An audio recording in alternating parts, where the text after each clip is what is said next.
que permitía el inicio de la oxidación de glucosa, pero que también podían incorporarse aquí fructosa y galactosa, ¿no? Y describimos esos mecanismos que permitían que estos otros dos exosas abundantes en nuestra dieta sean también oxidados, ¿no? En glicólisis se oxida glucosa a piruvato, ¿no?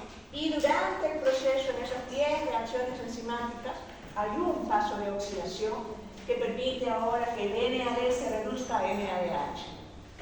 Adicionalmente, hay formación de ATP por fosforilación a nivel de sustrato.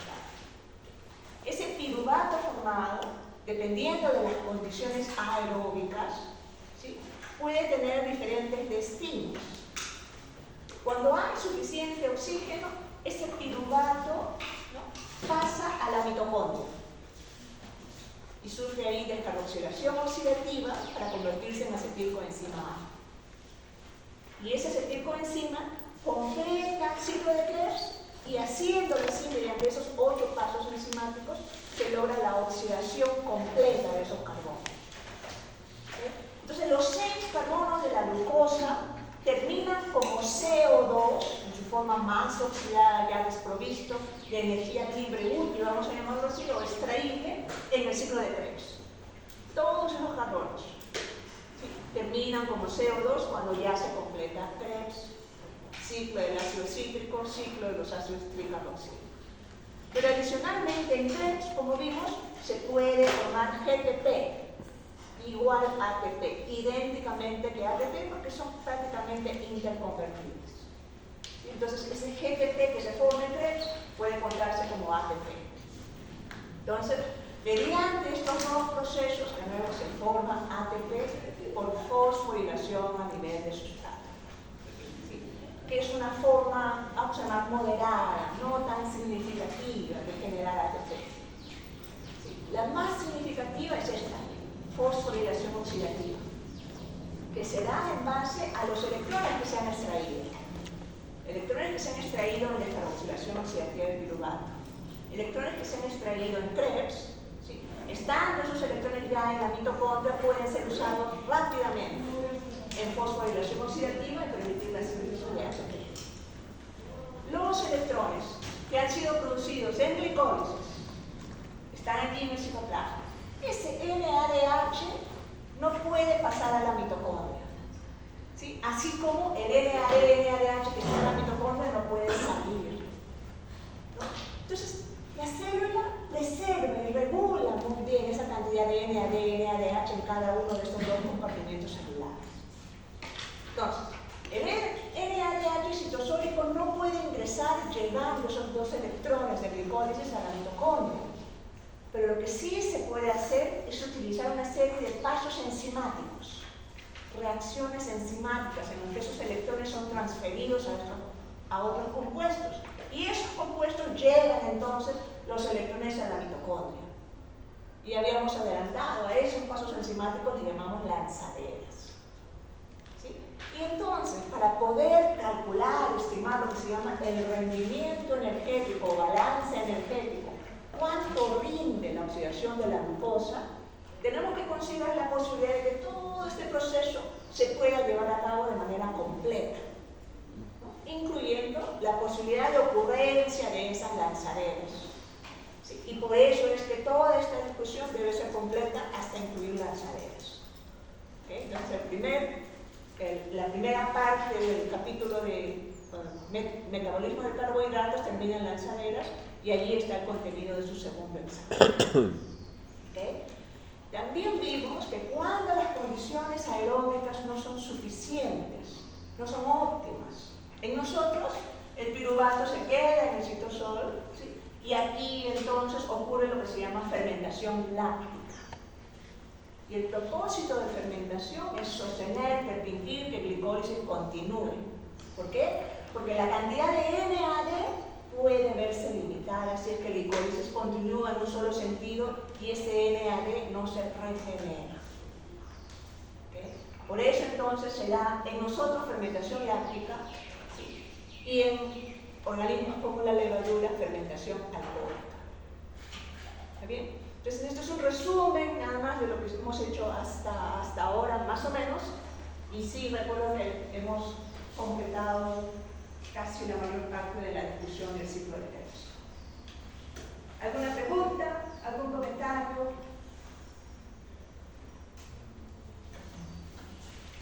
¿Sí? Ok. Todos tienen claro la diferencia entre citosol y citoplasma. Y sí, yo también lo uso indistintamente.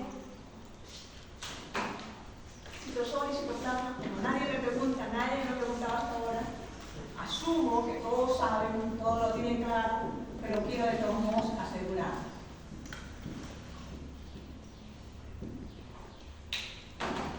¿Cómo está aquí en la figura?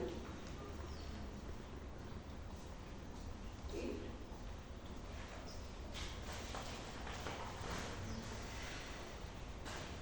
Aquí hoy día voy a tomar lista.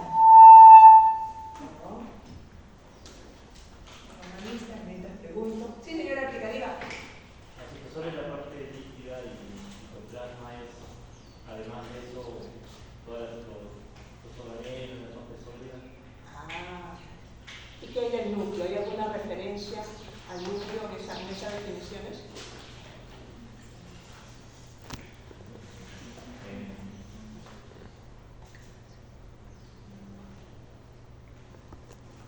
Pensaría que no incluye el citosol del cuerpo. No incluye el núcleo. ¿Y el citoplasma sí? Sí. Ok. ¿Alguien más? ¿Sí está mi célula? ¿No? Entonces, lo que su compañero Ática acaba de decir está parcialmente correcto, porque la definición debería estar basada en base al núcleo.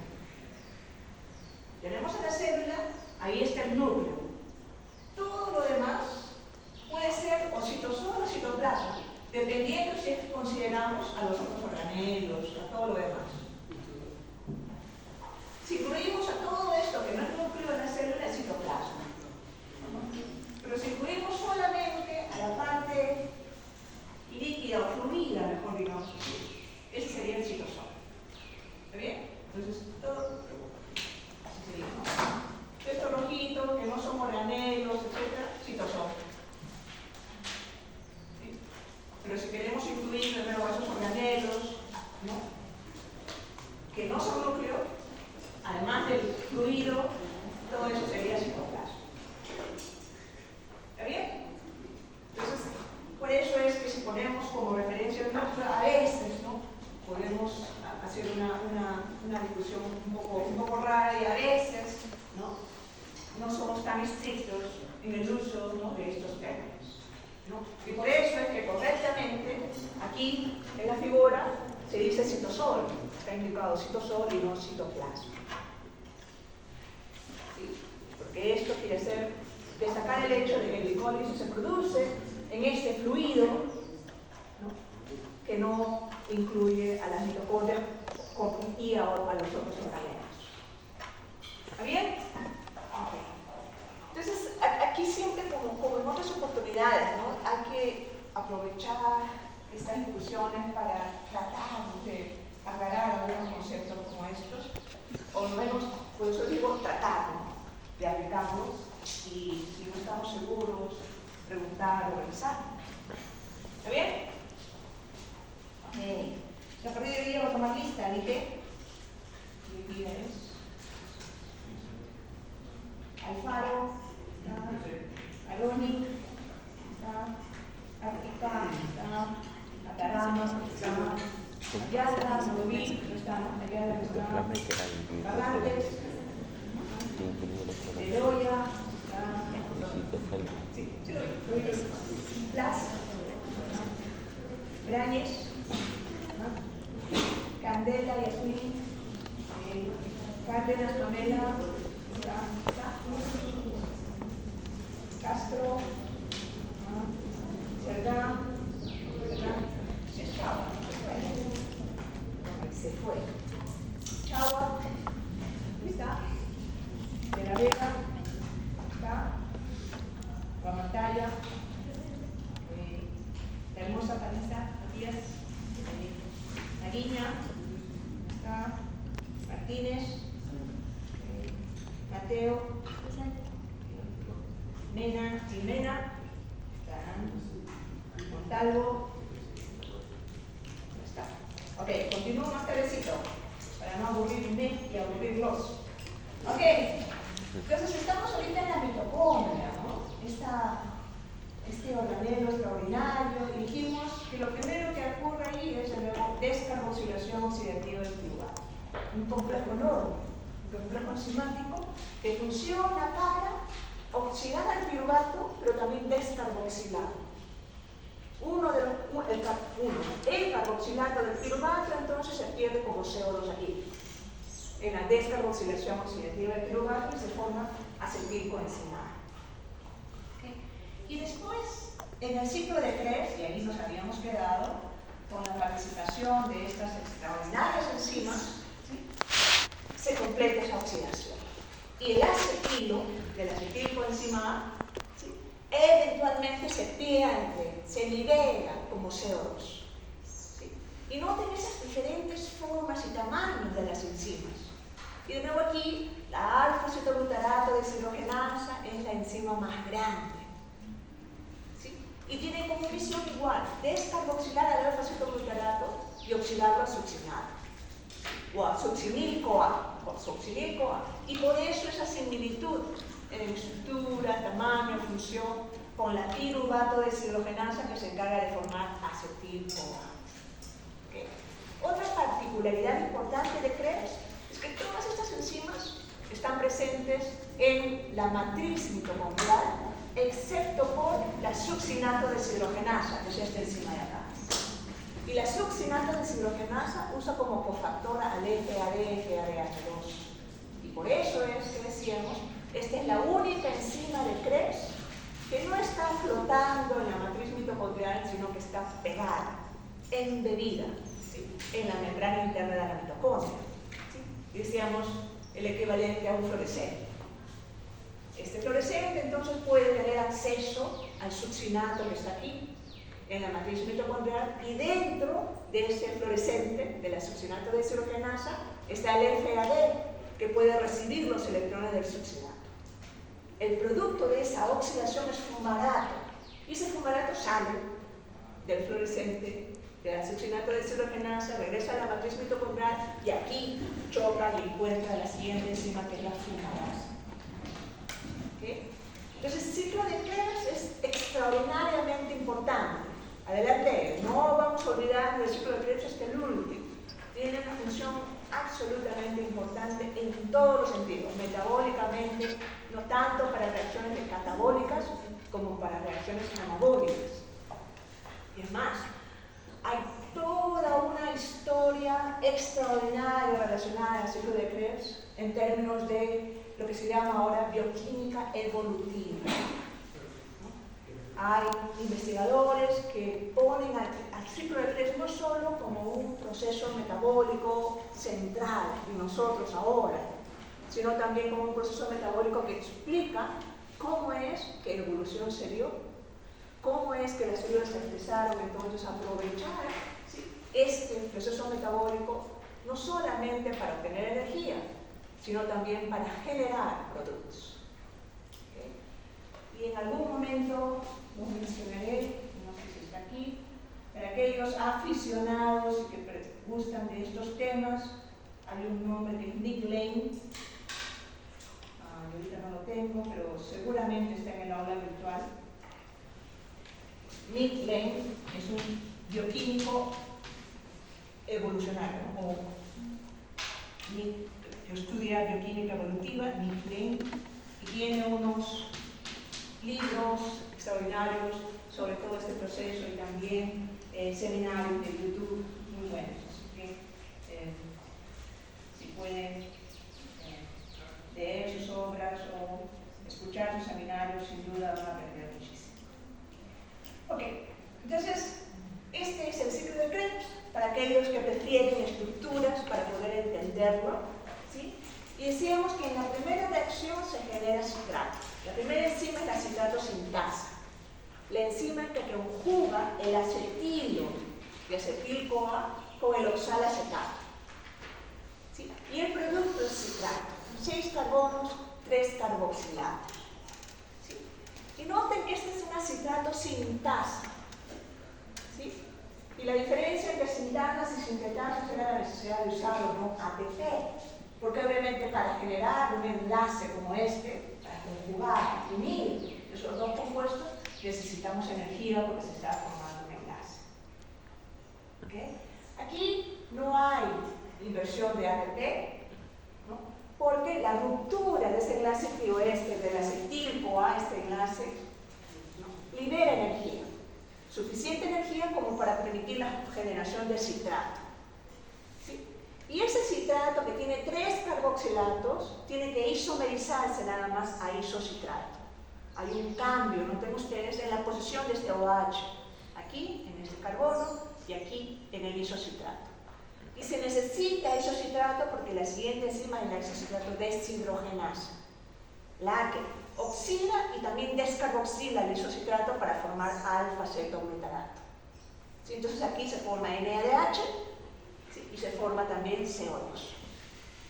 El alfa-cetoglutarato ahora se oxida y descarboxila también, pero para dar lugar a succinil-CoA.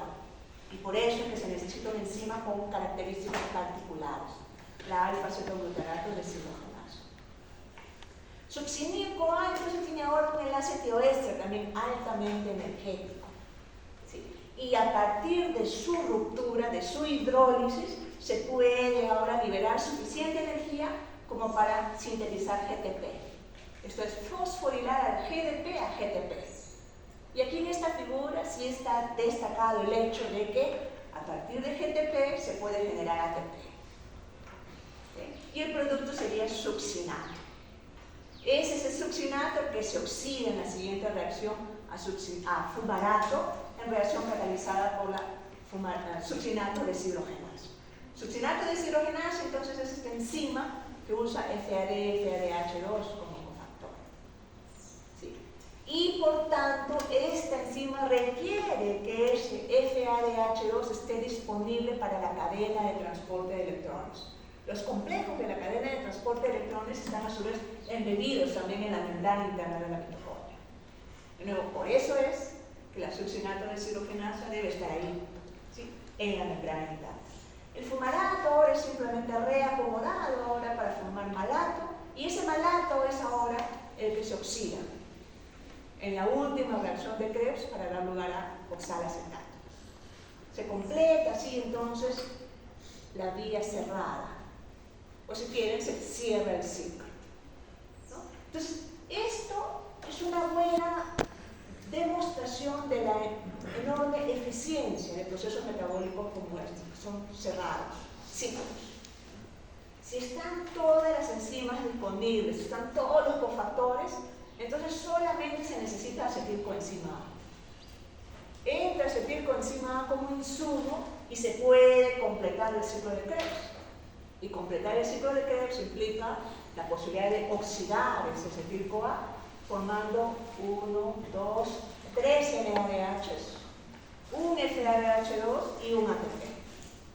¿Okay? Entonces, enormemente eficiente. ¿Okay? Y por eso entonces es que el ciclo de Krebs tiene esta posición central en el metabolismo. ¿Okay? ¿Preguntas? ¿Comentarios?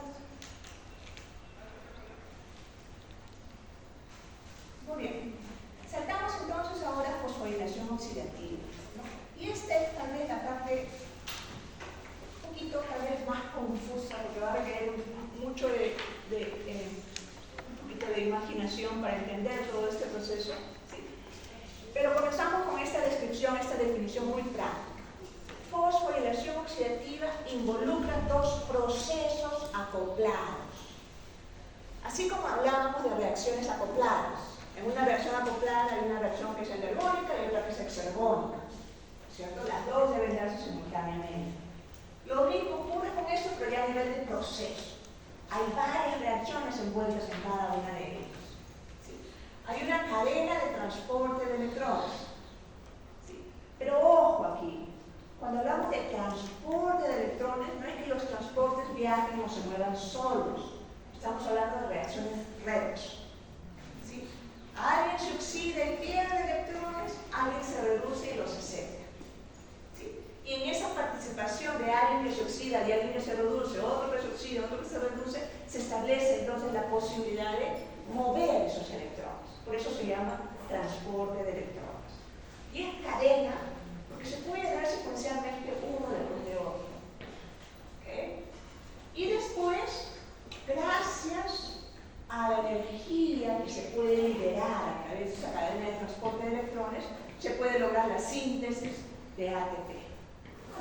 ¿Sí? Ese es el propósito final de fosforilación oxidativa. ¿Okay? Y aquí se dice, se trata de un mecanismo químico-osmótico. Y este es el término clave. Llegar a determinar, a encontrar ese consenso de que efectivamente era un mecanismo quimio-osmótico el que permitía fosforilación oxidativa, tomó mucho tiempo, tomó mucho esfuerzo de investigación. ¿Sí? Y a esto también, ¿no?, se le llamó un periodo de batalla, de guerra. Aparentemente las discusiones entre estos investigadores eran feroces, ¿no?, porque había investigadores que proponían otro mecanismo, ¿sí? Había otros investigadores que proponían este mecanismo quimio-osmótico, y cada vez que se reunían en congresos o en seminarios para hacer esta discusión, se establecían estos debates, ¿no?, que podían llegar incluso a peleas físicas, ¿no? Pero lo que está prevaleciendo ahora es la teoría del mecanismo quimio-osmótico. Y eso es lo que vamos a ver en cadena de transporte de electrones, los electrones obviamente son acarreados por NADH o por FADH2. Dos electrones en cada uno. ¿Okay? Entonces, todos los electrones que se adquirieron, ya sea con glicólisis, descarboxilación oxidativa de piruvato, en Krebs, todos esos electrones pueden ser aprovechados en fosforilación oxidativa. ¿Okay? Y en la cadena de transporte de electrones, como ya había adelantado, se dan estas reacciones redox, exergónicas, liberan energía, ¿no? Y aquí entra ahora ese concepto de mecanismo quimio-osmótico. Cuando nosotros hablamos de ósmosis, estamos hablando de transporte a través de membranas. ¿Sí? Si esto es una membrana cualquiera, con esa bicapa fosfolípica, si hablamos de ósmosis a secas, ¿qué se estará moviendo a través de la membrana? Agua, ¿no? Agua. Eso es ósmosis a secas. ¿Sí?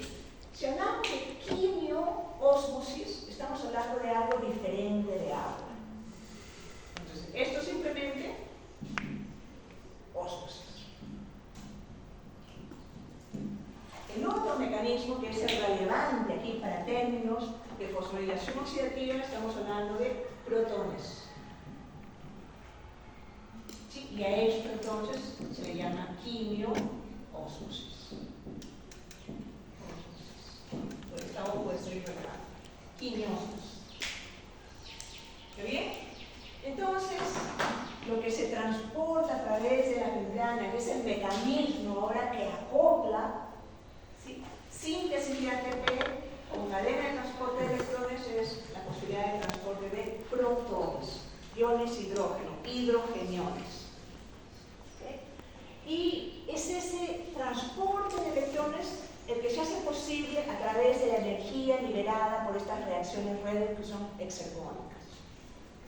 Y por eso es que a este proceso se le llama bombeo de protones. ¿Bien? Entonces, aprovechando que esto está aquí, borramos esto y nos quedamos con el bombeo de protones. Esta es la membrana interna de la mitocondria ahora, aquí en rojo. Se requiere energía para transportar, para permitir ese paso de los protones de un lado de la membrana interna de la mitocondria al otro, porque aquí hay mayor concentración de protones. ¿Está bien? Se genera lo que se llama esa gradiente de protones.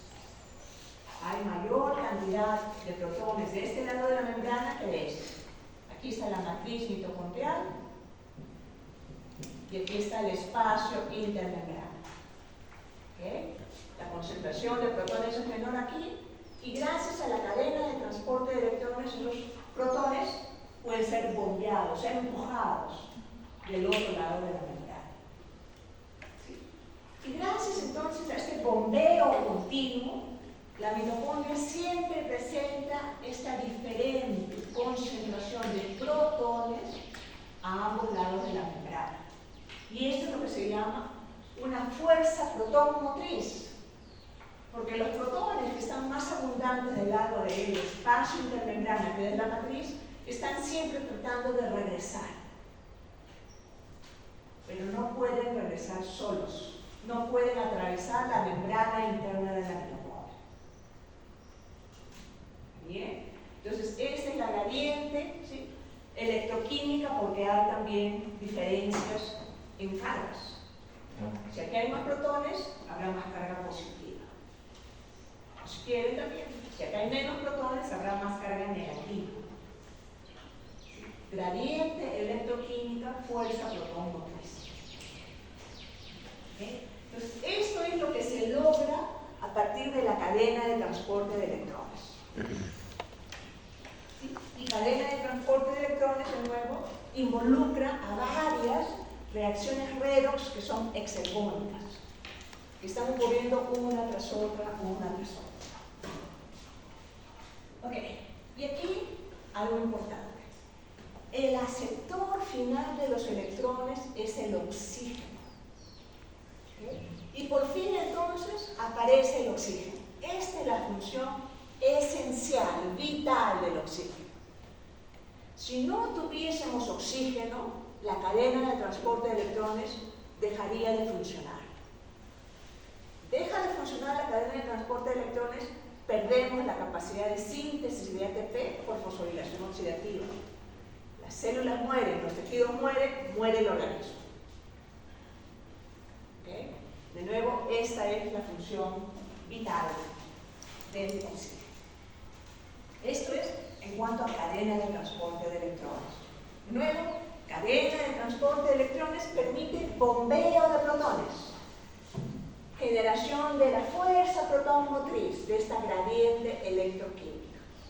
Más protones del lado del espacio intermembrana que del lado de la matriz mitocondrial.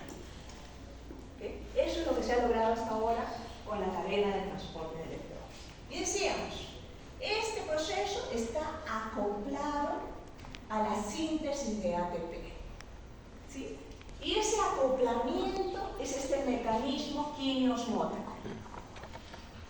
¿Okay? ¿Por qué?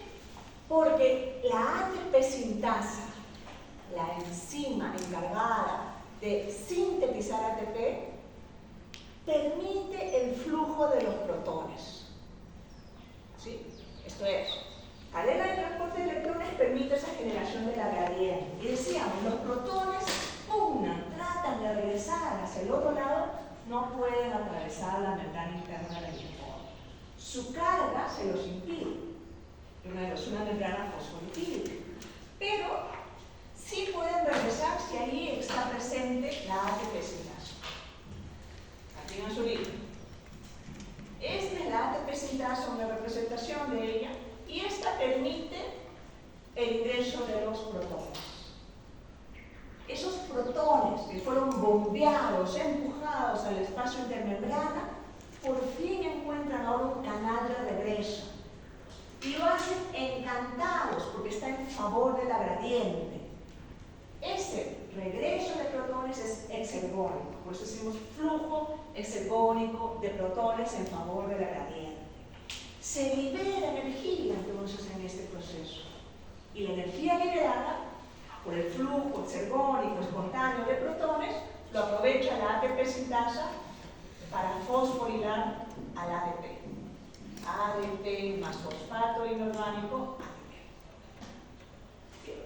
Y así está perfectamente bien resumido y explicado fosforilación oxidativa como proceso acoplado. ¿Sí? Entonces, para que se pueda sintetizar ATP, se necesita generar la gradiente electroquímica, generar la fuerza protón motriz. Y eso se logra a través de la cadena de transporte de electrones. ¿Bien?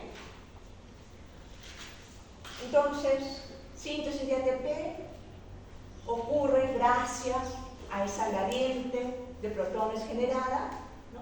Porque ese flujo exergónico de protones permite la fosforilación de ATP. ¿Sí? Entonces aquí también destacar, ¿no?, el hecho de que estamos en todo este proceso sintetizando ATP, la misma molécula de adenosina trifosfato, por dos mecanismos completamente diferentes. Fosforilación a nivel de sustrato, glicólisis. Fosforilación a nivel de sustrato, ciclo de Krebs. Y aquí, mediante fosforilación oxidativa. ¿Sí?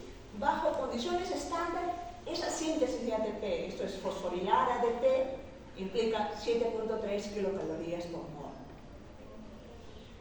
¿Sí? Esto es, termodinámicamente es el mismo proceso, químicamente, si se quiere, se está generando el mismo ATP a partir de la fosforilación del ADP. Pero el sustento, ¿sí?, mecanístico es absolutamente diferente. Por eso es que hacemos esa clasificación. Fosforilación a nivel de sustrato por aquí, fosforilación oxidativa por aquí. ¿Está bien? Es importantísimo entender eso para no confundirnos después con los detalles. ¿Está bien? ¿Preguntas? ¿Comentarios? ¿Ok? Entonces, vamos avanzando un poquito más. Entonces, la síntesis de ATP, de nuevo, si decimos, mejor este primero, esta primero, el del libro de Harper, este imagen. Esta es una representación, entonces, de cómo estarían ordenados en términos de mecanismos, ¿sí?, los complejos que participan en la cadena de transporte de electrones. ¿Sí? Todos esos complejos están presentes, embebidos así completamente en la membrana interna de la mitocondria. Y podría ser, por ejemplo, el techo. Ya teníamos ahí el azoxinato de deshidrogenasa de Krebs. Ahora imaginemos que hay palos o bloques que están presentes, ¿no?, y que atraviesan todo el techo. Esos serían los complejos de la cadena de transporte de electrones, y además allí está la ATP sintasa. ¿Sí? Pero la membrana interna de la mitocondria, extraordinariamente también, no es rígida. Recuerden, es simplemente una bicapa fosfolipídica. ¿Sí? Entonces permite también que todos esos complejos, incluido el azoxinato de deshidrogenasa, se muevan. ¿Sí? Se está rotando, está moviendo. No hay volantines, no hay cambio de posición, no hay saltos, pero sí hay la posibilidad de flotar, ¿no? Creo que ese sería el término. Entonces están flotando todos esos complejos, ¿sí? Y, por ejemplo, tenemos el complejo 1, que tiene la especificidad, la capacidad de oxidar al NADH.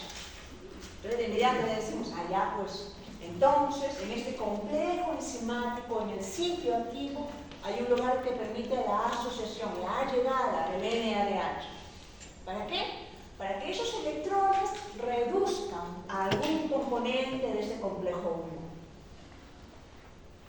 1. Y sale entonces esta coenzima, ¿sí?, oxidada, desprovista de sus electrones. Regresa, si quieren, a la matriz mitocondrial. Los electrones que ahora están en algún componente de este complejo 1 participan en reacciones y a su vez ahora pueden reducir a un compuesto muy pequeño que se llama coenzima Q, se llama también ubiquinona. Y este compuesto pequeño apolar está presente en la membrana interna de la mitocondria, dentro del techo, igualito, flotando y flotando. Choca con complejo 1 y puede reducirse, acepta los electrones. que originalmente estaban en el NADH. Esa ubiquinona reducida, ahora con los electrones, sale del complejo 1, flota en el contexto de la membrana interna de la mitocondria y puede a su vez chocar con un siguiente complejo, que es este complejo 3, que tiene también la especificidad para recibir esa ubiquinona coenzima Q reducida y oxidada. ¿Sí? Esos electrones ahora, que están aquí en el complejo 3, pueden ser utilizados, para reducir a esta proteína pequeña, citocromo C. Y esta proteína pequeña no está del lado de la matriz mitocondrial, sino está del otro lado, flotando cerquita al techo. ¿Sí? Muy cerquita al techo, salta, y en el techo es una proteína pequeña. Se reduce, acepta sus electrones que anteriormente estaban en la coenzima Q reducida, los que inicialmente estuvieron en el NADH. Los electrones ahora están en ese citocromo C, que saltando de nuevo del otro lado del techo, puede a su vez chocar con este otro complejo, complejo 4. Y este tiene la propiedad ahora de oxidar al citocromo C, quitarle los electrones, y eventualmente esos electrones pasan al oxígeno. El oxígeno entonces se reduce, se asocia con protones para formar agua. Por eso es que esta agua le llamamos agua metabólica. Agua metabólica. Esto es, sintetizamos agua durante fosforilación oxidativa. Y esa agua, ¿no?, es el producto de la reducción de ese oxígeno que estamos inhalando. Si no hubiese oxígeno, no habría la posibilidad de oxidar al complejo 4. Se quedaría con sus electrones. No habría entonces la posibilidad de oxidar al citocromo C, se quedaría con sus electrones. Y así sucesivamente. Toda la cadena de transporte de electrones pararía. Pararía entonces la posibilidad de seguir sintetizando ATP por fosforilación oxidativa y adicionalmente se comenzaría a acumular NADH en la matriz mitocondrial. Ciclo de Krebs pararía, porque el ciclo de Krebs necesita NAD y FAD. Descarboxilación oxidativa del piruvato también pararía. No habría ya suficiente NAD. Entonces, eventualmente, la célula pierde la capacidad de generar ATP, ¿no?, y muere. ¿Bien? Adicionalmente, en esta cadena de transporte de electrones, recordemos que estaba la succinato deshidrogenasa como enzima de Krebs, la enzima que permitía oxidar al succinato fumarato y reducir al FAD a FADH2. Y decíamos, esos electrones del FADH2 también pueden llegar a cadenas de transporte de electrones.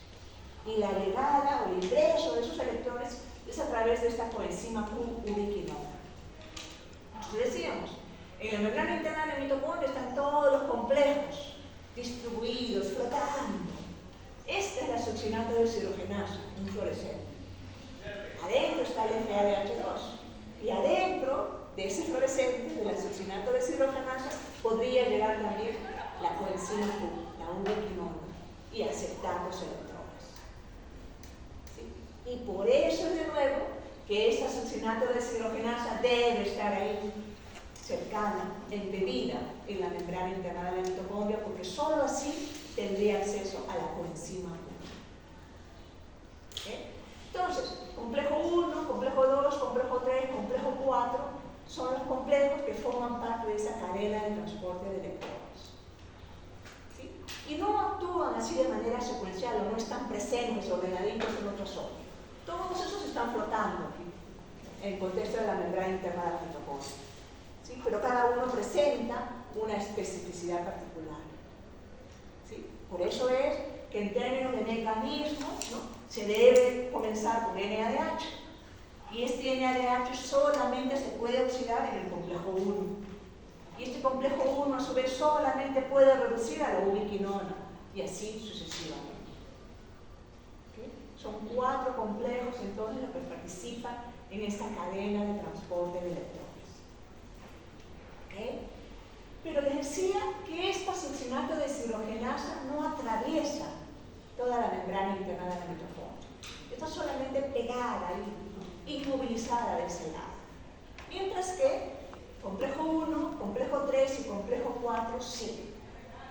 ¿No? Y el hecho de que estén embebidas en esa membrana interna de la mitocondria y la atraviesen completamente implica que estos tres complejos sí pueden bombear protones. ¿Okay? Entonces, bombeo de protones a partir de esa energía liberada en esas reacciones redox solamente ocurre a partir del complejo 1, complejo 3 y complejo 4. ¿Okay? Bombeo de protones.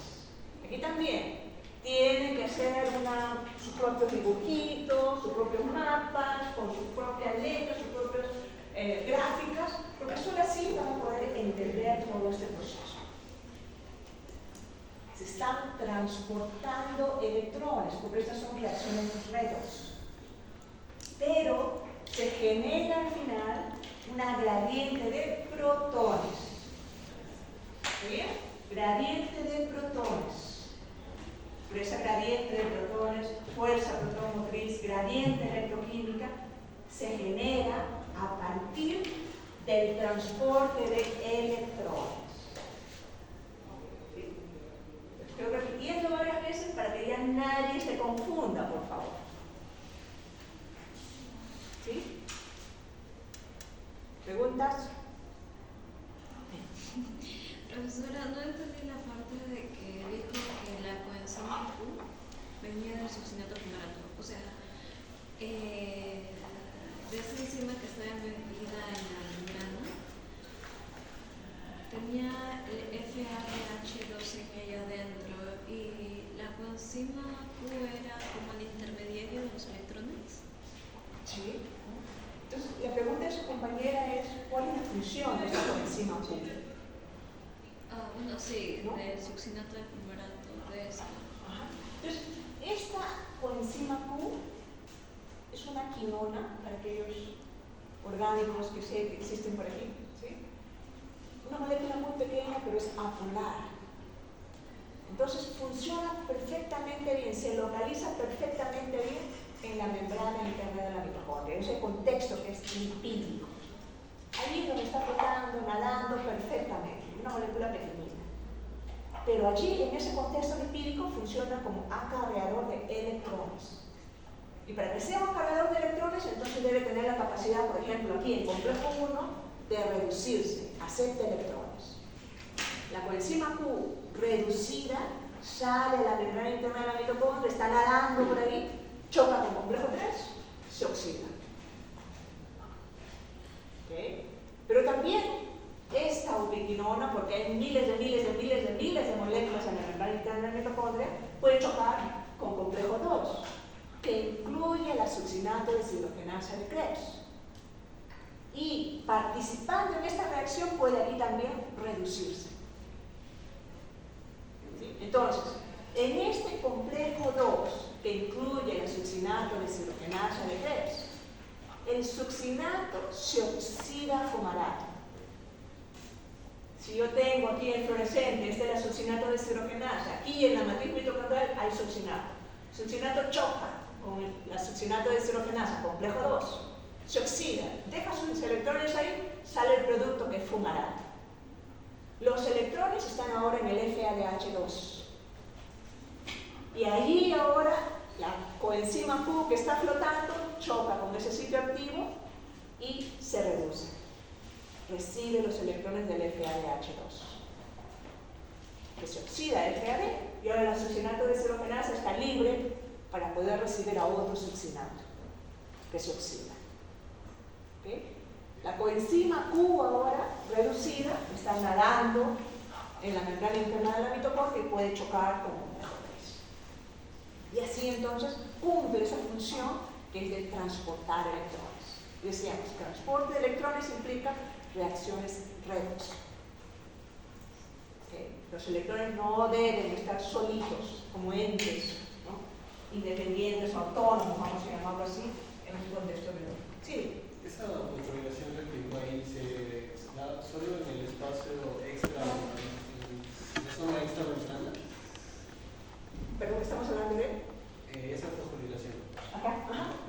en la zona extra membrana. Ok. Si no, mi dibujo no está tan bonito. Esta es la membrana interna de la mitocondria. Esta es la matriz mitocondrial. ¿Sí? Este es el espacio intermembrana. Entonces, de este lado estaría la membrana externa de la mitocondria. Así es. ¿Okay? Entonces, el ATP se está generando aquí. Y sí, debe entonces, si se quiere tomar razón, haber un mecanismo que permita ahora que ese ATP que se sintetiza aquí en la matriz mitocondrial salga hacia el citoplasma. Y lo haga. Hay un mecanismo de transporte. Sí, tiene que ser. ¿Bien? ¿Sí? Vamos a ver un poquito más. Porque tal vez, ¿no? Y digo tal vez nada más, algunos necesiten más información y aquí podemos ir más y más y más profundo, ¿no? Y no va a ser tan necesario, creo yo, para los efectos de nuestro curso, ¿no? Es una introducción realmente a bioquímica, a fosforilación oxidativa, y estoy segura que varios de ustedes en otros cursos más avanzados van a regresar, ¿no? a este tópico. Entonces, de nuevo, aquí está la membrana interna de la mitocondria, aquí está la matriz mitocondrial, el espacio intermembranal, y acá arriba estaría la membrana externa de la mitocondria, ¿no? Y eso es la representación de lo mismo, ¿no? Este es el complejo 1, aquí es donde se oxida el NADH, donde el NADH pierde esos dos electrones. Y esos electrones pueden ser pasados a la ubiquinona o coenzima Q. ¿Bien? Los electrones que pueden reducir, ¿sí?, a la ubiquinona pueden también provenir del succinato. Y ese es el complejo 2, el succinato deshidrogenasa, que está del lado de la matriz mitocondrial. ¿Okay? La ubiquinona reducida, entonces, flota o nada, si quieren, es que esta membrana interna de la mitocondria choca con complejo 3. ¿Sí? Allí, entonces, algo del complejo 3 se reduce. ¿Sí? Y esos electrones eventualmente pueden ser usados también para reducir el citocromo C.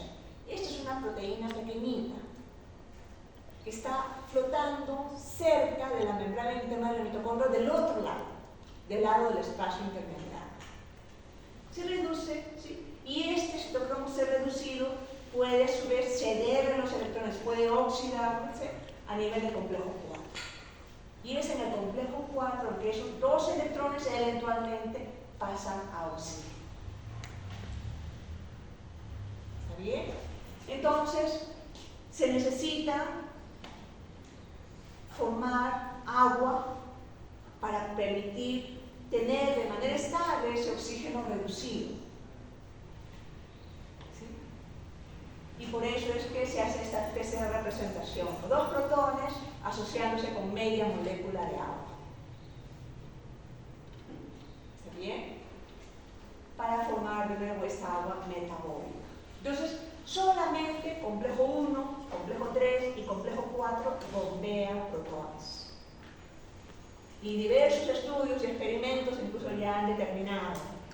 Complejo 1 bombea 4 protones. Complejo 3, 4 protones. Complejo 4, 2. 4 más 4 más 2, 10 protones.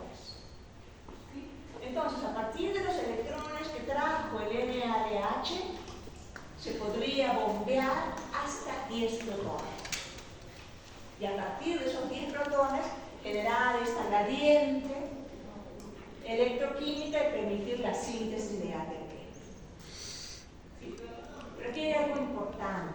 Noten también entonces que los electrones que comenzaron como succinato e ingresan a la cadena de transporte de electrones como coenzima Q, dará lugar a un bombeo menor de protones.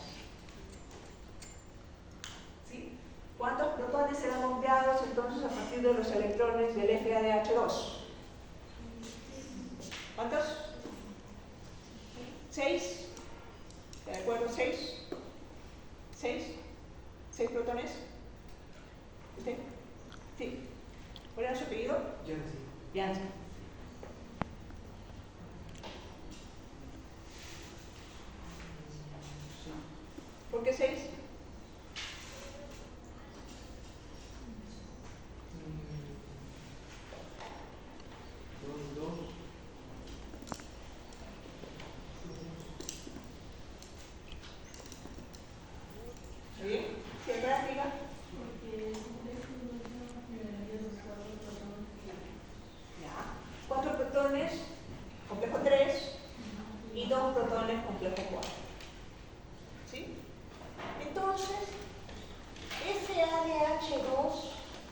dará lugar a una menor síntesis de ATP.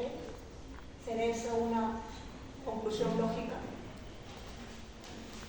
¿Sí? De nuevo, NADH, los electrones, los dos electrones contribuidos por el NADH dan lugar al bombeo de hasta 10 protones. Los dos electrones del FADH2 que están aquí adentro, dentro del complejo 2, dan lugar solo al bombeo de 6 protones. Entonces, será lógico pensar que como la gradiente electroquímica generada por el FADH2 es menor que la del NADH, entonces FADH2 producirá menos electrones que NADH. Esto es que habrá una diferencia. ¿Sí? La respuesta es absolutamente sí. Se han hecho todos los cálculos, etc. Y a partir de los electrones en el NADH que contribuyen directa a la cadena, se puede generar hasta 2.5 ATPs. A partir de FADH2, solamente 1.5. Esa es la diferencia. Entonces, debido a la menor capacidad, si se quiere, de FADH2 de dar lugar a bombeo de protones, entonces FADH2 produce o da lugar a la formación de una menor cantidad de ATP. ¿Está bien?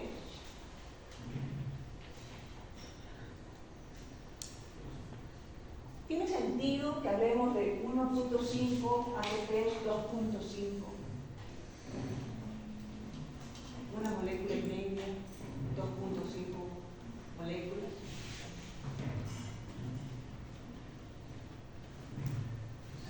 ¿Se dice? ¿Tiene sentido?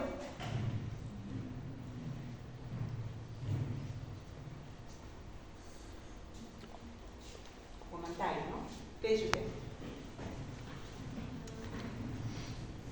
Puede haber 1.5 moléculas de ATP, 2.5 moléculas de ATP.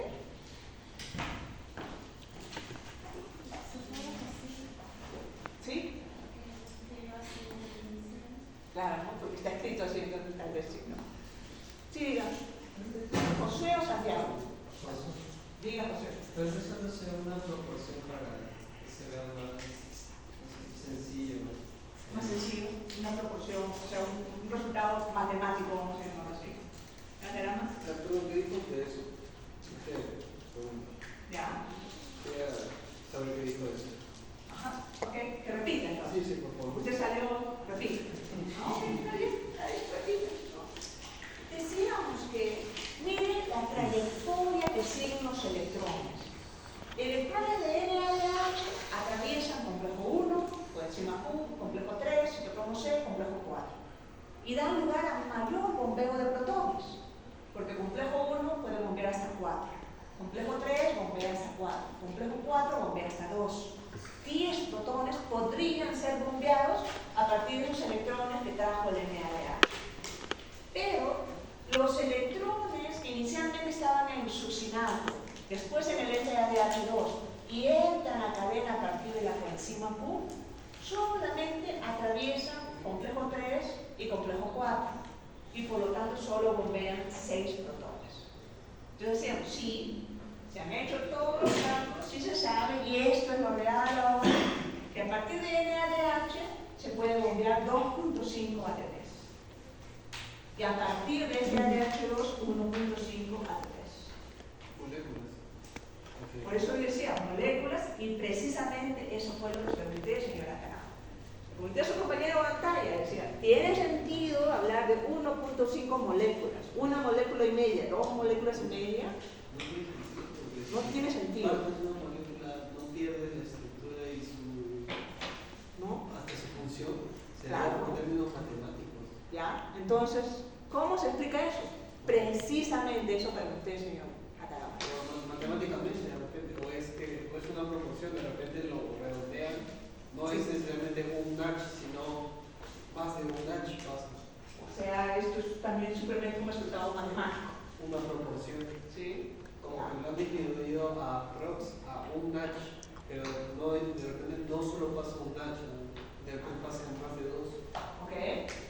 Ese es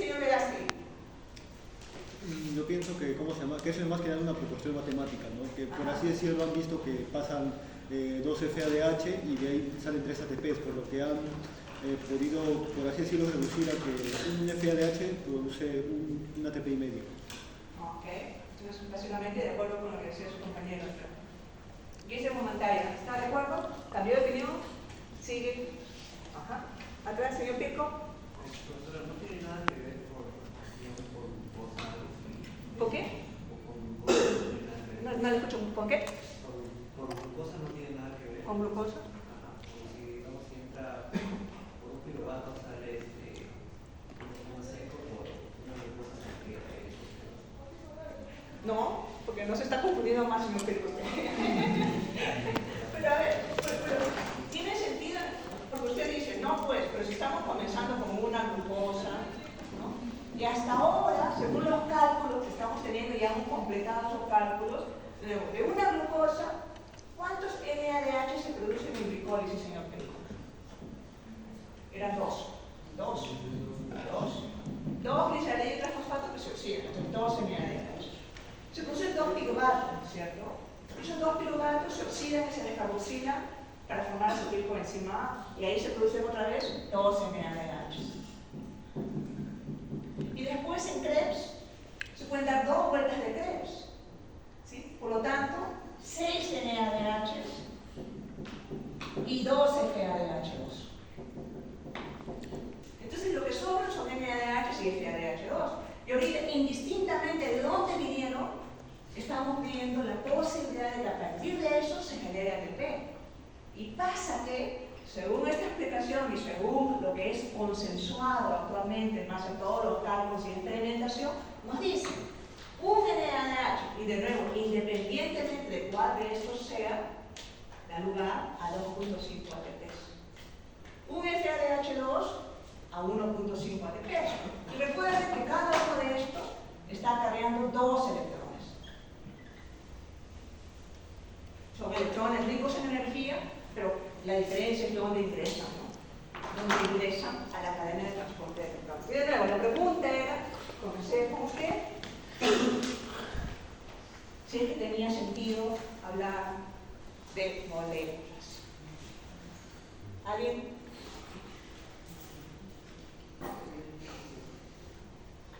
Ya, es un cálculo, sí, ¿no?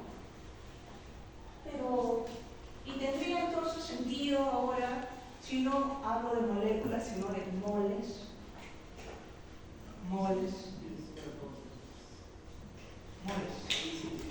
Ahí sí, ¿no es cierto? Sí puedo tener media mol, ¿no es cierto? Porque una mol es 6.022 por 10 a la 23 moléculas. Y media mol sería 3.011 por 10 a la 23 moléculas. ¿No es cierto? Y puedo entonces hablar de 2.5 o 1.5. Entonces, creo que sí, esto es un cálculo matemático, etc. Podríamos estar hablando de moléculas también, pero para que todo sea preciso y tenga sentido, mejor hablemos de moles. ¿Sí? ¿Cuántas moles entonces de ATP se puede producir a partir de una mol de NADH o de FADH2? Y por tanto, entonces también cuántas moles de estos acarreadores se pueden producir a partir de una mol de glucosa. Entonces, este es otro caso que evidencia la conveniencia, ¿no?, de usar moles como unidad para expresar cantidad. ¿Está bien? ¿Okay? Entonces, de nuevo, esto es una discusión muy superficial. No pretendemos hacer esto más profundo. El propósito del curso no lo es. Y en realidad también podríamos establecer probablemente a nivel de posgrado un curso enteramente dedicado a uno de estos complejos, ¿no? Así de complicado puede ser todo este proceso. Muy bien, entonces la cadena de transporte de electrones genera esta gradiente electroquímica, fuerza protón-moles, ¿no? Y esto va más allá de oxidación. Porque resulta que esta gradiente electroquímica debe estar siempre presente en la mitocondria. La mitocondria cumple un rol fundamental en síntesis de ATP, pero también cumple otras importantes funciones.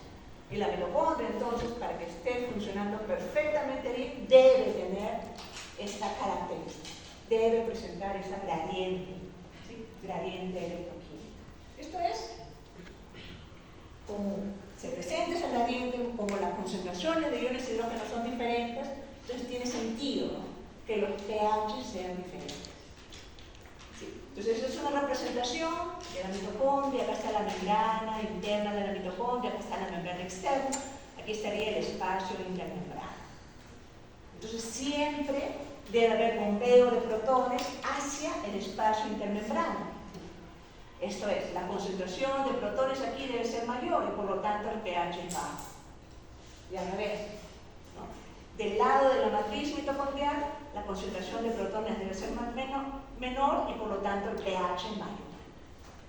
Así es como siempre debe funcionar, ¿no?, la mitocondria. Ese es el estado óptimo y para lograrlo se requiere entonces que haya esa cadena de transporte de electrones, que ocurran esas reacciones redes. ¿Está bien?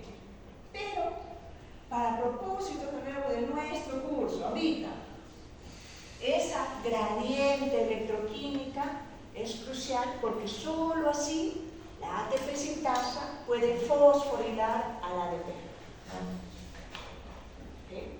Entonces aquí está una muy bonita representación de este proceso que es acoplado, fosforilación oxidativa, proceso acoplado. Se necesita cadena de transporte de electrones, reacciones redos, porque estas permiten bombear los protones, generar la fuerza protón motriz, la gradiente electroquímica. ¿Por qué? Porque entonces esos protones que están acumulados, forzados, ¿no?, a concentrarse de este lado incómodamente, porque hay mucha más carga positiva, todos esos protones van a tender a regresar hacia la matriz mitocondrial. Y es la ATP sintasa el que le brinda esa posibilidad de regreso espontáneo, exergónico. Y la energía liberada, ¿sí?, permite la síntesis de ATP. Síntesis de ATP implica fosforilar el ADP. Y eso de nuevo es un proceso endergónico. ¿Está bien? Entonces, a eso nos referimos con ese mecanismo quimiosmótico, acoplamiento quimiosmótico. Y esta es la parte que tomó más tiempo. Uno en dilucidarse, en investigarse y después en aceptarse. La guerra de la fosforilación oxidativa, y así lo llamaron, se dio porque había gente, investigadores, que proponían otras cosas, que era algún compuesto fosforilado el que permitía ese acoplamiento.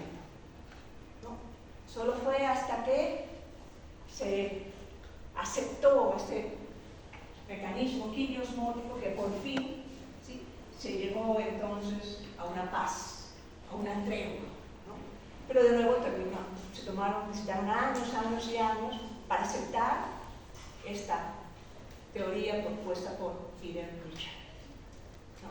Entonces, Nietzsche propuso esto y tomó un montón de años en ser aceptado, ¿sí? Pero gracias a esa aceptación, a ese consenso, se prosiguieron con los estudios y por fin entonces en los libros, desde hace ya varios años, se llega a este consenso. NADH, 2.5 moles de ATP. Una mol de NADH2, 1.5 moles de ATP. Esto es lo actual, lo válido, lo consensuado. Si ustedes aprendieron en la academia otros valores, por favor, olvídense de ellos. Si alguien les dijo que clásicos en Nietzsche, olvídense de los clásicos. ¿Sí?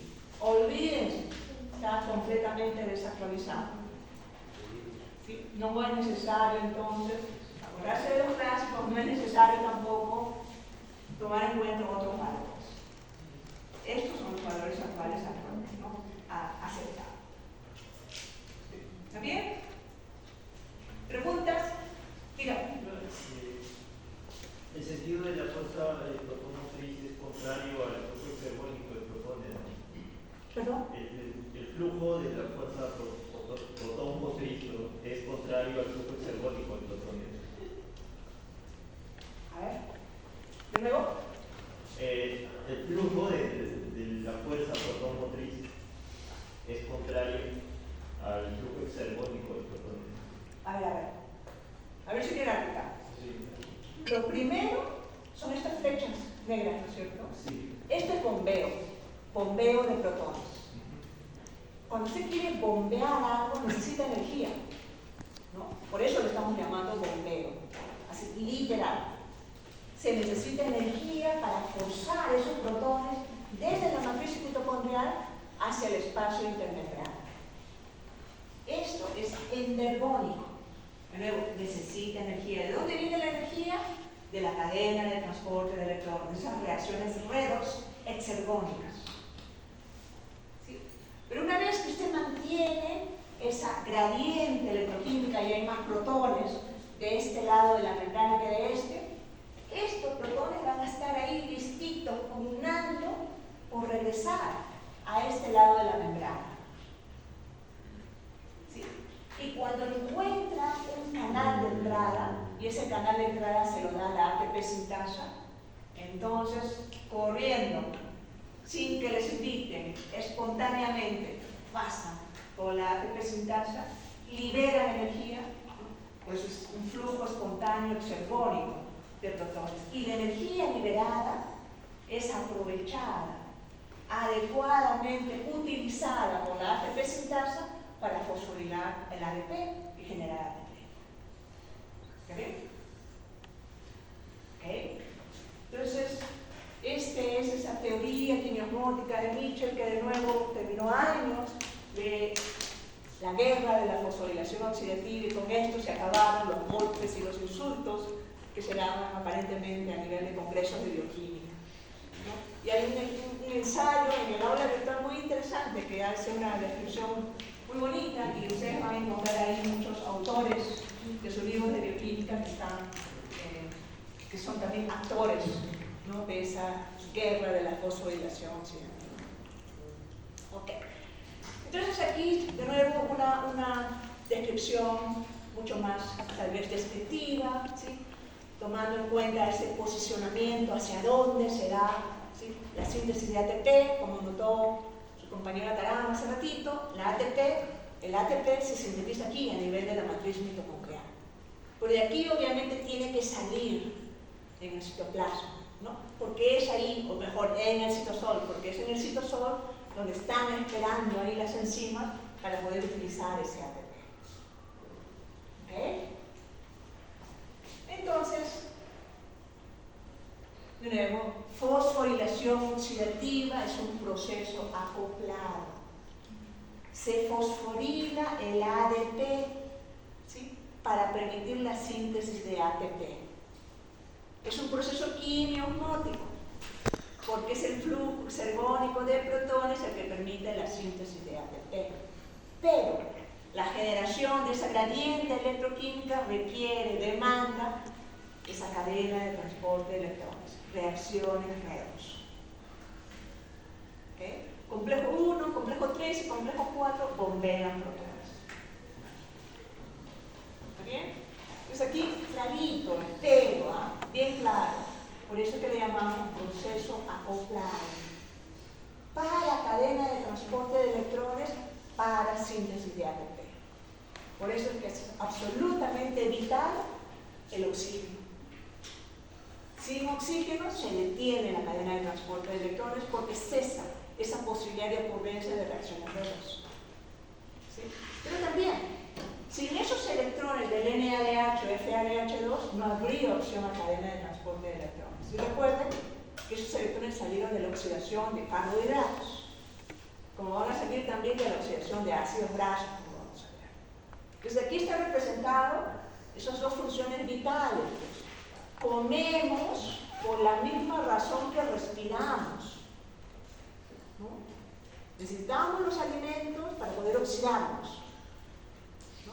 Tener entonces suficiente NADH y FADH2, pero también necesitamos oxígeno para mantener esa cadena de transporte de electrones. ¿Está bien? Ok. Entonces, para que quede claro también, y ahí está, ¿no? en esta gráfica, 4 protones bombeados por complejo 1, 4 protones bombeados por complejo 3 y 2 protones bombeados por complejo 4. ¿Sí? Entonces van a haber muchas descripciones, diferentes descripciones de este proceso en diferentes libros, y por eso también me he asegurado de compilar algunas buenas. ¿Okay? Y, de nuevo, esta es la membrana interna de la mitocondria, ¿no? Es una membrana fosfolipídica, sirve simplemente como lugar ahí para que se posicionen todos esos complejos, que no necesariamente están así ordenados uno tras otro, están flotando. ¿Sí? Y las reacciones se deben dar entonces de esa manera secuencial, para permitir el mantenimiento de esta gradiente electroquímica. Sostener esa fuerza protonmotriz para permitir la síntesis de ATP. ¿Sí? Ok.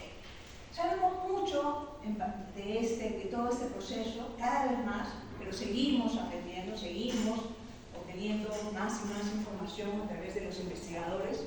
Y un proceso muy importante fue la dilucidación de la estructura de todos estos complejos grandes, enormes, ¿no? Que deben entonces funcionar tanto en el contexto soluble de la matriz mitocondrial, pero también estar funcionando en el contexto de esa membrana interna de la mitocondria. Entonces se llegaron, ¿no?, a establecer, a descubrir cuáles eran las estructuras y poco a poco, ¿no?, se han ido completando los huecos que quedaban en base al mecanismo, ¿no? Y esto es referencial, solamente para que entiendan aquí, ¿no? Esta es la membrana interna de la mitocondria, el techo. Este es el succinato de deshidrogenasa complejo 2. ¿Sí? Choca aquí el succinato. ¿Sí? Se oxida fumarato. Los electrones entonces se usan para reducir al FADH2. Y vean ustedes, ¿no?, que hay más reacciones que aseguran ese transporte de electrones hasta llegar a la ubiquinona. Y esa ubiquinona reducida, llamada ahora ubiquinol, es la que sale y sigue su viaje a nivel de membrana interna de la mitocondria. ¿Okay? Entonces, por esto es de nuevo que esta enzima de Krebs es la única que tiene que estar pegada a la membrana interna de la mitocondria. ¿Okay?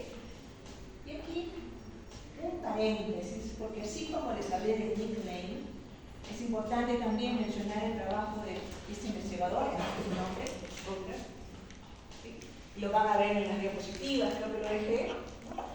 Y él y su grupo de investigación comenzaron a preguntarse cómo es que la mitocondria, si tiene una membrana interna de la mitocondria, en la membrana interna de la mitocondria están embebidos todos los complejos, la ATP sintasa cumple una función tan importante y se requiere un gran número de ellos, y por eso es que la mitocondria presenta esos pliegues, ¿no?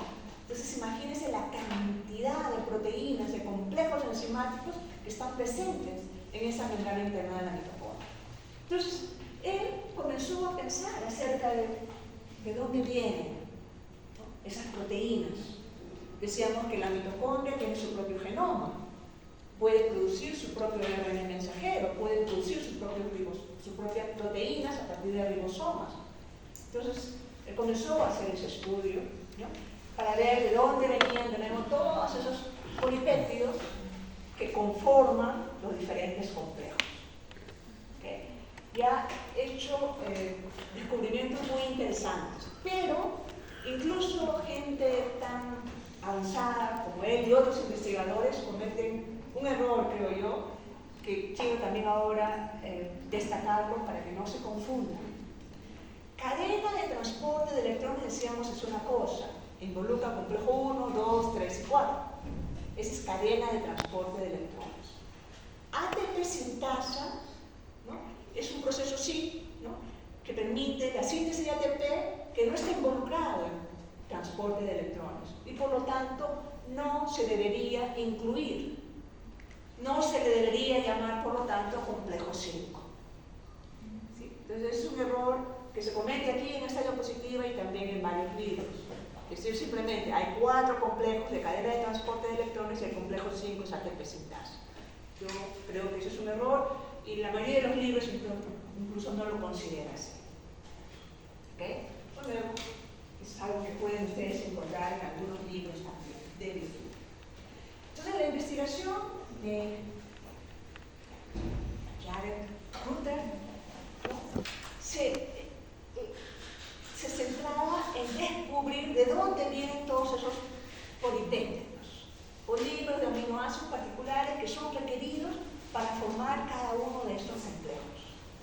Y cada uno de estos círculos o figuras, ¿no?, está representando cuántas subunidades, cuántos de esos polipéptidos son necesarios para formar cada uno de ellos. Y miren, así basta verlo nada más para decir, ya, complejo 1 requiere todos estos. 1, 4, ¿cuánto habrán ahí? Como 40 y más. Pero resulta que solo los que están aquí bordeaditos de rojo son los que son producidos en la mitocondria a partir de genes mitocondriales. Significa entonces que todos estos, la mayoría, en casi todos los casos, provienen de afuera del citosol. Entonces, de alguna manera son sintetizados en el citosol y deben ser incorporados en la mitocondria, pero además embebidos en la membrana interna de la mitocondria. Y eso creo que todavía no se termina de saber. ¿Cómo es que llegan esas proteínas y cómo es que logran ahora ensamblarse adecuadamente en esos bloques, ¿no?, que constituyen el complejo 1, complejo 2, 3 y 4? Entonces, ese es motivo de la investigación de este científico, ¿no? Pero además, él y un estudiante de posgrado de su laboratorio, ¿sí?, descubrieron algo muy, muy importante. ¿Okay? Ellos, no lo tengo aquí, pero habíamos dicho que bajo condiciones aeróbicas, el piruvato era transportado hacia la mitocondria. Así lo dijimos, ¿no? Y eso implicaba entonces que es un proceso regulado. Y decíamos tanto así que las células cancerosas, por ejemplo, impiden ese transporte. Las células cancerosas, en lugar de hacer fosforilación oxidativa, prefieren hacer glicólisis anaeróbica. De nuevo, paradójicamente, porque podría generarse más ATP por fosforilación oxidativa, ¿no? Y el equipo de Jared Rutter descubrieron que en realidad lo que pasa es, y esto es una de las cosas más tardías en su descubrimiento, hay un transportador aquí del piruvato. Un transportador que debe estar presente en esa membrana interna de la mitocondria para dejar pasar al piruvato. Y lo que las células cancerosas hacen es evitan la formación de ese transportador. Esto es, cierran la puerta definitivamente para el piruvato o dificultan la presencia de esa puerta. Y por lo tanto, el piruvato se debe quedar en el citosol y solamente puede ser aprovechado para procesos en el citosol. ¿Okay? Entonces, ese mecanismo ahora de regulación del posicionamiento, de la expresión del transportador del piruvato, a su vez, se está convirtiendo ahora en una estrategia que podría ser aplicada para el tratamiento de cáncer. Entonces, hay, por eso, de nuevo, muchas cosas que todavía requieren ser estudiadas. Ok, entonces regresemos a fosforilación oxidativa. La generación de esa gradiente, de nuevo, abre la posibilidad de síntesis de ATP, ¿no? Y ahora venía esto, ¿no? Y lo hemos dicho, ¿no? Y suena lógico, ¿no? Eso de que el flujo exergónico de protones permite la síntesis de ATP, ¿no? Pero seguramente muchos de ustedes se preguntan, ¿pero cómo? ¿No? ¿Cómo? ¿No? Y esa pregunta tardó mucho más tiempo en contestarse, ¿sí? Y está muy bien representado en este video. Resulta que esa funciona así como funciona una central hidroeléctrica, como una turbina.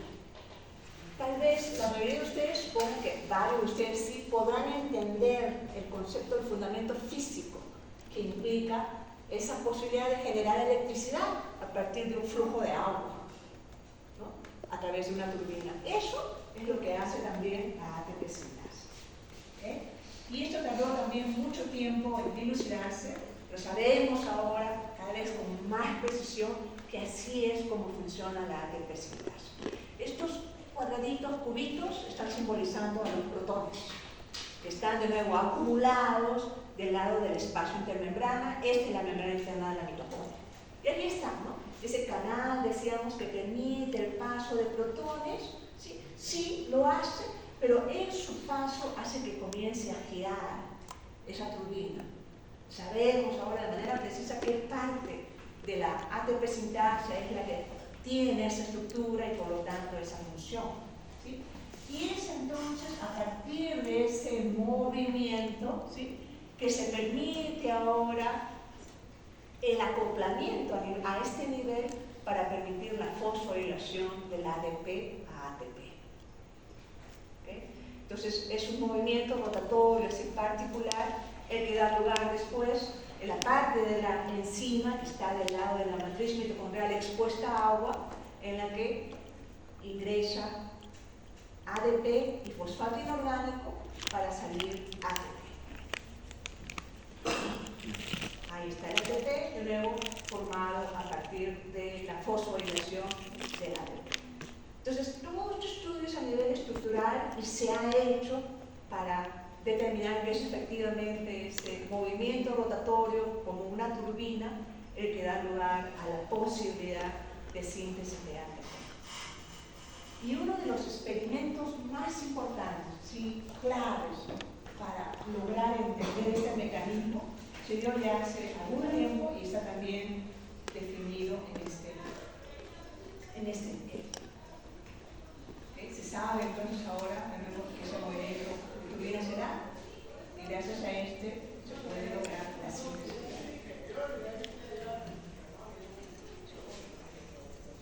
Cada uno de esos colores está simbolizando a un polipéptido particular, ese rosadito, amarillito, verde. ¿Sí? Y resulta que además, ¿sí?, ese movimiento puede darse en sentido contrario. Cuando hay bastante ATP, pero la diente no es la adecuada, entonces la ATP puede funcionar en sentido contrario o reverso. Hidrolizar ATP para bombear protones. Esa es otra particularidad interesante de la ATP sintasa, porque les decía, es importantísimo mantener esa gradiente. Y este es ese experimento clave que yo les decía, que es bastante simple, ¿no? Consistió en modificar ligeramente al gen, no ligeramente, modificar eficientemente al gen de la ATP sintasa para fusionarlo con actina. Esto es un filamento de actina, ¿no?, que ahora está fusionado al gen de la ATP sintasa. Y se usa actina porque hay un compuesto que se asocia de manera muy eficiente, con mucha afinidad con la actina y florece, emite luz. Entonces eso abría ahora la posibilidad de que pudiese verse a esa proteína. ¿Okay? De nuevo, la ATP sintasa no va a ser visible en el microscopio de fluorescencia, pero la actina que está fusionada a la ATP sintasa sí. ¿Okay? Entonces, esto es lo que se ve o lo que se vio en esos resultados. Así, dependiendo de las condiciones, cuánto de ATP hay, se veía ese movimiento rotatorio. Esto fue lo que convenció a los investigadores de la estructura y el mecanismo que utiliza la ATP sintasa. Luego, esa parte, la última, ¿sí?, es la parte clave. Ustedes no se imaginan lo sensacional que fue esta imagen. Este video en esa época lo mostraban en los congresos, en las clases, y sería el equivalente a un video de Shakira, así en su mejor momento, así de liderazgo. Ustedes no se imaginan, la gente se quedaba así, anonadada porque decíamos, wow, por fin entonces se puede comprobar que efectivamente así es como funciona esa ATP. Y de nuevo se logró con este experimento que también fue simple. Esto de la actina asociándose con este compuesto que emite luz se conocía por muchos años, se usaba mucho para ver lo de los rotores moleculares. Yo incluso les mostré un video en que se mostraba esto, cómo es que la actina se podía mover en un protoobjeto que tenía luz. Decenas de años se conocía esa propiedad, ¿sí? Y aquí se aplicó con este fin. Y el fin era ver cómo rotaba la ATP sintasa, ¿no? Con qué orientación, ¿no? Cuál es la velocidad de la rotación, cómo cambiaba en función de la concentración de ATP o de protones. Y de nuevo, gracias a este experimento, entonces se pudo por fin determinar el mecanismo de acción, la manera en la que funciona esta ATP sintasa. ¿Ok? ¿Comentarios, preguntas? Ok.